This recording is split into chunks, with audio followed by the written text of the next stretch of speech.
Untuk pasien kita yang dirawat di ruang Pinere, dia adalah rujukan dari Rumah Sakit Sakinah. 2 malam yang lalu dia masuk ke sini jam 22 malam Kamis. Itu udah kita rawat di Pinere sudah 2 hari.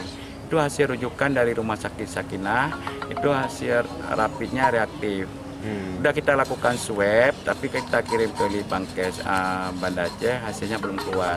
Tapi dengan tanda-tandanya pneumonia-nya ini sudah mengindikasikan ke COVID. Tapi karena memang hasil rapidnya reaktif, ini kita lakukan protokol kesehatan. Semua fardu kifayah kita protokol kesehatan. Nanti sampai di sana kita kasih ke tim gugus kesehatan Aceh Utara. Penyakit yang almarhum tadi, dia ada DM tipe 2. Ada pneumonia dan ada hipertensi juga. Ada hipertensi sehingga kita rawat secara terpadu di ruang Pinere. Dia pakai oksigen juga.